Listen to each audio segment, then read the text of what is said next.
محبت کے ساتھ اپنے اختلافات کو حل کر لینا، اسی کے اندر ہی سکون ہے۔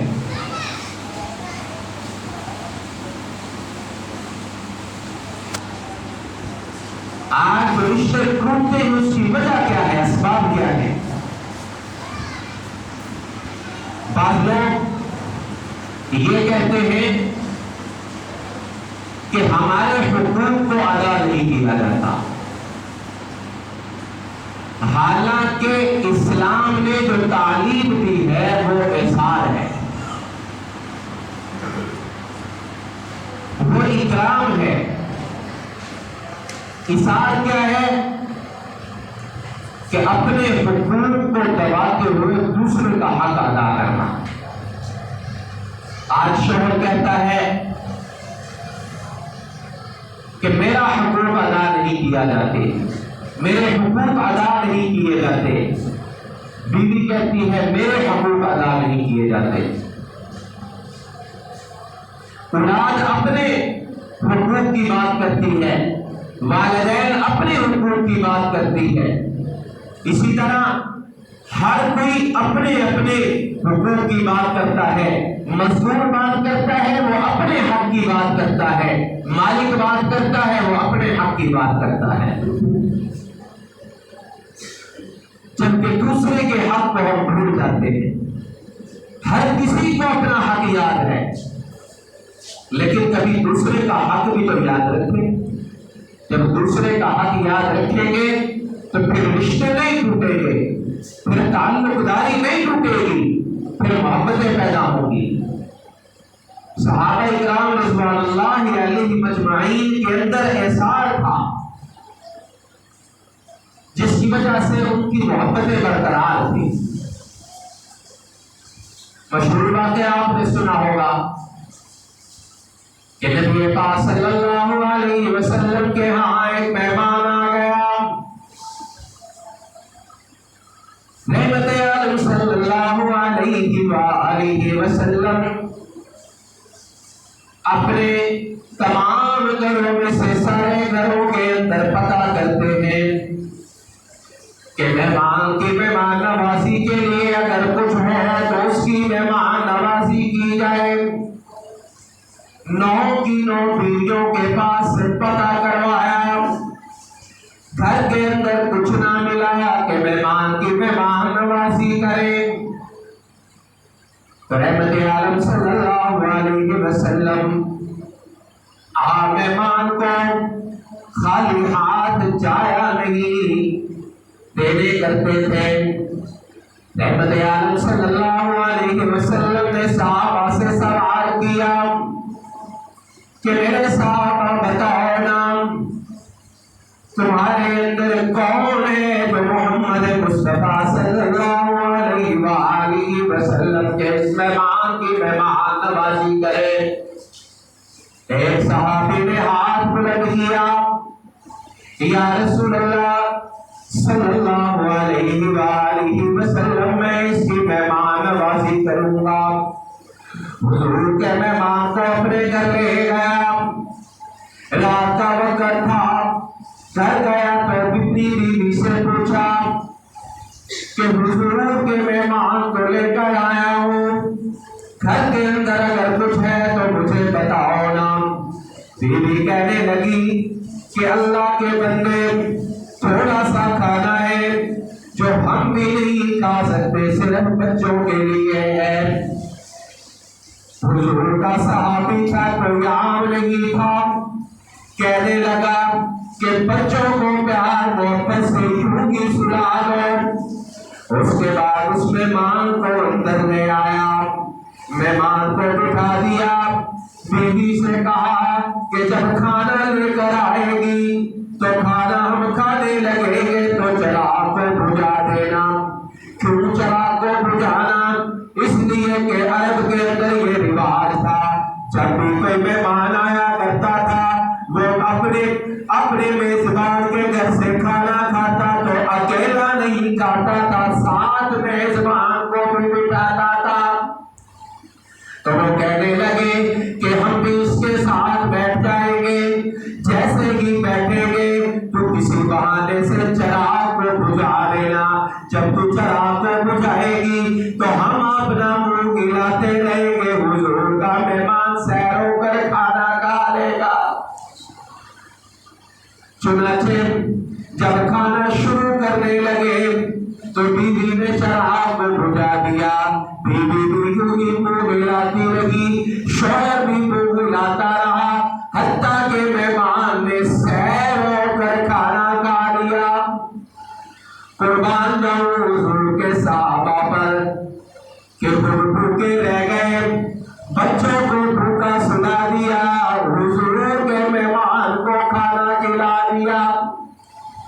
اس کو احسان کہتے ہیں, اس کو اکرام کہتے ہیں, اس کو قربانی کہتے ہیں کہ اپنے حق کو دبا کر دوسرے کو دے دینا, دوسرے کا حق ادا کر دینا. حضور کا مہمان, حضور کا مہمان سیر ہو کر جب اس گھر سے نکلتا ہے تو اللہ کو بھی جوش آ جاتا ہے. آسمان سے جبرائیل کو بھیج دیا کہ جا جبرائیل قرآن لے کر چلا جا, قیامت کی صبح تک میرے آقا کے صحابہ کی یوں صفات بیان ہوتی رہے گی. فرمایا وَيُؤْثِرُونَ عَلَىٰ أَنفُسِهِمْ وَلَوْ كَانَ بِهِمْ خَصَاصَةٌ, کہ وہ لوگ ایسے تھے, وہ لوگ ایسے تھے کہ جو اپنے حق کو دبایا کرتے تھے, دوسروں کو دیا کرتے تھے, دوسروں کو کھانے کھلایا کرتے تھے, خود بھوکے رہا کرتے تھے. اللہ والوں کی ایک جماعت کھانا بنایا, کھانا مختصر تھا, تو ان کے ہاں کچھ مہمان آ گئے. جیسے ہی مہمان آئے تو وہ اللہ والے آپس میں کہنے لگے کہ چلو آج ہم حضور کے اس صحابی کی سنت ادا کریں گے کہ چراغ بجھا دیں گے, مہمانوں کو کھلا دیں گے. چنانچہ چراغ بجھا دیا گیا, خود مہمانوں کے ساتھ بیٹھ گئے, خود منہ ہلاتے رہے. جو مہمان تھے وہ بھی اللہ والے تھے, وہ بھی نیک لوگ تھے. انہوں نے بھی جب کھانا شروع کیا, کھانا نہیں کھایا, وہ بھی منہ ہلاتے رہے. مہمانوں نے سوچا کہ گھر والے میزبان کھا لے, میزبانوں نے سوچا کہ مہمان کھا لے. جب کھانا کھا کے فارغ ہوئے, سب نے کہا کہ کھانا کھا لیا. چراغ جلایا تو کھانا یوں کا یوں ہی پڑا ہوا تھا. ہاں یہ اللہ والے تھے, یوں اظہار کیا کرتے تھے. جب اظہار کرتے ہیں تو محبتیں بڑھتی ہیں, نفرتیں ختم ہوتی ہیں. اور جب بار بار اپنے حق کی بات کریں گے تو اپنا حق بیان کرتے کرتے دوسروں کا حق بھی کھا لیں گے.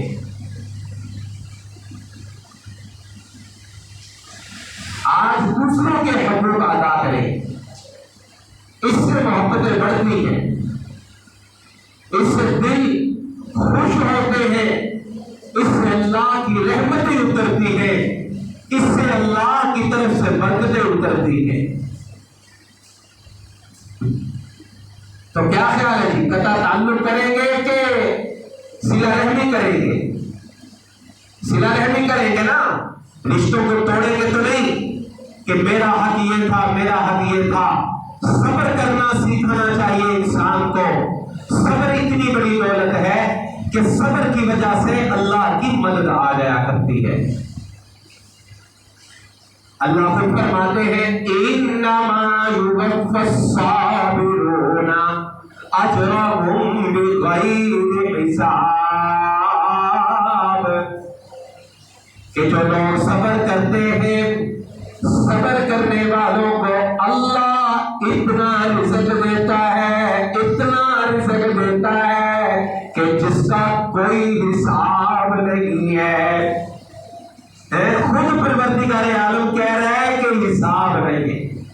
ایک تو یہ ہے کہ بندہ کہے حساب نہیں ہے, یہاں رب کہہ رہا ہے حساب نہیں ہے. کس پر؟ صبر پر.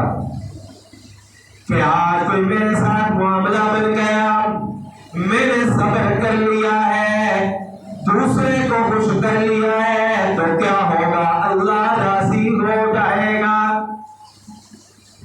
کس پر؟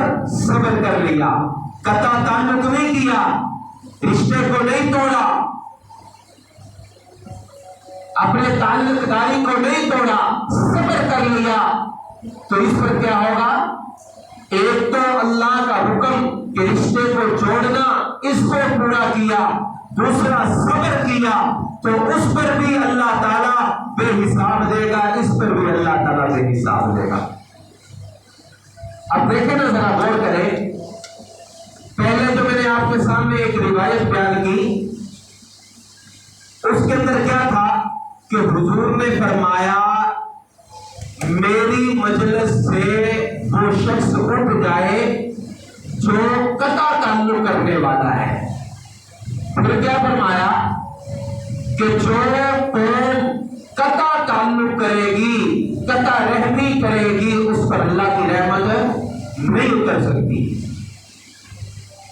اور جب صبر کیا، تعلق کو نہیں توڑا، تو پھر کیا ہے؟ پھر اللہ فرما رہے ہیں انما یوفی الصابرون اجرہم، کہ اللہ ان کے صبر کرنے پر ان کو بڑا اجر دیں گے، اور بغیر حساب، بے حساب ایسا اجر دیں گے جس کا حساب ہی نہیں ہے، انسان حساب نہیں لگا سکتا۔ یہی وجہ ہے کہ جو لوگ صبر کرتے ہیں اور اللہ کے احکامات کو پورا کرتے ہیں، پھر ایک وقت ہوتا ہے ان کے اوپر سے آزمائش کی گھڑیاں ختم ہو جاتی ہے، پھر اللہ ان کو نوازتا ہے، ایسا نوازتا ہے کہ یہ خود بھی سوچتے رہتے ہیں کہ یہ کہاں سے آ رہا ہے، اس طرح آتا ہے۔ لیکن یہ ساتھ ساتھ انسان کے معاملہ چلتا رہتا ہے، کبھی کبھار انسان پر پھر آزمائش آ جاتی ہے، اللہ دیکھتا ہے میرا بندہ پکا ہے کہ نہیں پکا، کیونکہ اللہ چاہتا ہے میرا بندہ استقامت اختیار کرے، جو میں نے احکامات اس کو عطا فرمائے ہیں ان احکامات کی بجا آوری لائے استقامت کے ساتھ۔ صبر تو ایسی چیز ہے کہ جو خود رب کریم کرتا ہے۔ آج بندہ کہ جس کی کوئی حیثیت نہیں ہے، ظاہری طور پر ایک انسان کی کیا حیثیت ہے اللہ کے مقابلے میں، کہ ایک اللہ جو مالک الملک ہے، جو ہر چیز پر طاقت اور رکھنے والا ہے، جو قادر قدیر ہے، وہ اللہ صبر کرتا ہے۔ وہ کتنا صبر کرتا ہے اندازہ لگائیے۔ وہ دیکھ رہا ہے کہیں کوئی اس کو رب نہیں مانتا، کہیں کوئی اس کے ساتھ کفر کرتا ہے، بلکہ خود قرآن کے اندر فرماتے ہیں وَعِبَادُ الرَّحْمَنِ، کہ اللہ کے بندے کچھ ایسے بھی ہیں، یہ سارے اللہ کے بندے ہیں نا، جن کو اللہ نے پیدا کیا ہے، وہ چاہے کافر ہے چاہے مسلمان ہے، سب کو اللہ نے پیدا کیا ہے۔ کتنے لوگ ایسے ہیں لَقَدْ جِئْتُمْ شَيْئًا إِدًّا، کہ یہ لوگ اللہ کے لیے اولاد بناتے ہیں۔ عیسائی لوگ کیا کہتے ہیں کہ اللہ کی اولاد ہے، حالانکہ اللہ خود فرماتے ہیں قُلْ هُوَ اللَّهُ أَحَدٌ اللَّهُ الصَّمَدُ لَمْ يَلِدْ وَلَمْ يُولَدْ وَلَمْ يَكُنْ لَهُ كُفُوًا أَحَدٌ۔ میرے حبیب آپ کہہ دیجئے کہ اللہ ایک ہے، اللہ الصمد، اللہ بے نیاز ہے، بے پرواہ ہے، اس کو کسی کی پرواہ نہیں۔ لم یلد ولم یولد، نہ اس کا کوئی باپ ہے نہ اس کا کوئی بیٹا ہے، نہ اس کو کسی نے جنا نہ اس سے کوئی جنا گیا ہے۔ ولم یکن لہ کفوا احد، اور اس کا کوئی شریک بھی نہیں ہے۔ دنیا کے اندر ہر کسی کا کوئی نہ کوئی شریک ہو سکتا سکتا ہے، لیکن اللہ کی ذات وہ ہے کہ جس کا شریک کوئی نہیں۔ اللہ فرماتے ہیں کہ دیکھو نا ذرا میرا صبر بھی دیکھو، یہ لوگ میرے ساتھ اولاد بناتے ہیں، کہتے ہیں کہ اللہ کی اولاد ہے، لیکن میرا صبر دیکھو، میں نے ان کو کھانا بھی اس کا بند نہیں کیا، پانی بھی بند نہیں کیا، میں چاہتا تو ان کے سانس نکال لیتا، میں چاہتا تو ان کی روح کو قبض کر لیتا، میں چاہتا تو ان کا پانی بند کر دیتا، میں چاہتا تو ان کا کھانا بھی بند کر دیتا، لیکن نہیں، میں نے ان کا کھانا بھی بند نہیں کیا، ان کا پانی بھی بند نہیں کیا، ان کی ہوا بھی بند نہیں کی، آکسیجن بھی بند نہیں کی، اپنی ساری کی ساری نعمتوں کو میں نے یوں ہی عام کر رکھا ہے اور صبر کر رہا ہوں، صبر کر رہا ہوں، کہتا ہوں کہ کوئی بات نہیں، ہو سکتا ہے کہ ایک دن میرا بندہ میرے پاس واپس آ جائے، میرے سامنے ہاتھ جوڑ لے، میرے سامنے توبہ کر لے اور کہہ دے کہ میرے اللہ تو مجھے معاف کر، تو میں معاف کر دوں گا۔ ساری زندگی میری نافرمانی کرتا ہے، اللہ کا صبر دیکھ لو، اللہ اس کو کتنا معاف کرتا ہے، کہتا ہے کہ کوئی بات نہیں، میرا بندہ آ جائے، میرا بندہ آ جائے، پھر اللہ کتنا صبر والا ہے کہ تانا بھی نہیں دیتا۔ آج باپ اور ماں کا اولاد کے لیے کتنا پاکیزہ رشتہ ہے، باپ اگر بیٹے سے روٹھ جائے، ماں اگر بیٹے سے روٹھ جائے، بیٹا گھر سے نکل جائے، جب ایک دن بیٹے کو احساس ہوتا ہے بیٹا گھر میں واپس آتا ہے تو اتنا پاکیزہ اور محبت والا رشتہ، اس کے باوجود بھی ماں بھی کہہ دیتی ہے، باپ بھی کہہ دیتا ہے، آخر کار یہاں ہی آیا ہے نا، آخر ایتھے آیا ہے نا واپس، نہیں پوری پئی نا ساڈے تو بغیر۔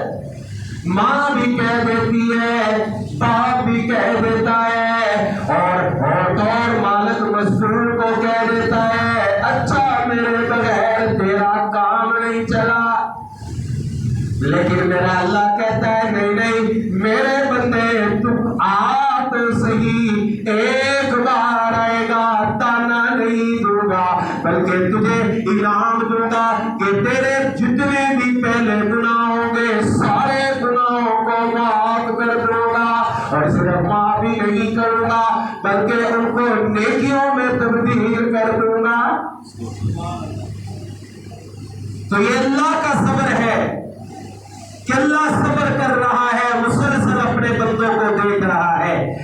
آج مسلمان بھی اللہ کی نافرمانی کر رہا ہے، غیر مسلم بھی اللہ کی نافرمانی کر رہا ہے، آج چھوٹا بھی اللہ کی نافرمانی کر رہا ہے، بڑا بھی اللہ کی نافرمانی کر رہا ہے، آج دیندار بھی اللہ کی نافرمانی کر رہا ہے اور غیر دیندار بھی اللہ کی نافرمانی کر رہا ہے۔ اللہ کا صبر دے کہ اللہ مہلت دیتا ہے، وہ چاہے تو کن کے کر، جس طرح آسمان کو کھڑا کر سکتا ہے آسمان کو گرا بھی دے، وہ چاہے تو جس طرح کن کے کر زمین کو بچھا سکتا ہے، پیدا کر سکتا ہے، اپنی نافرمانی کرنے والوں کے لیے کن کے کر زمین کو پھاڑ بھی دے، لیکن نہیں، وہ صبر کر رہا ہے اور وہ بتاتا ہے، وہ تجھے اور مجھے سکھا رہا ہے، بتا رہا ہے کہ میرے بندے دیکھنا، میں قادر ہوں، میں مالک ہوں، میں صبر کرتا ہوں، تو کیوں نہیں صبر کرتا، تو کیوں نہیں صبر کرتا؟ حالانکہ جو بڑا ہوتا ہے اس کے پاس بڑی پاور اور طاقت ہوتی ہے، اور جو چھوٹا ہوتا ہے، اور انسان تو بالخصوص مٹی کا ہے، مٹی کی صفت کیا ہے؟ نیچے بیٹھنا۔ مٹی اڑتی ہے تو اچھی نہیں لگتی، آنکھوں میں پڑتی ہے اور آدمی تنگ ہو جاتا ہے، کوئی کہتا ہے کپڑے گندے ہو گئے، کوئی کہتا ہے جسم گندا ہو گیا، کوئی کہتا ہے آنکھوں میں پڑ گئی۔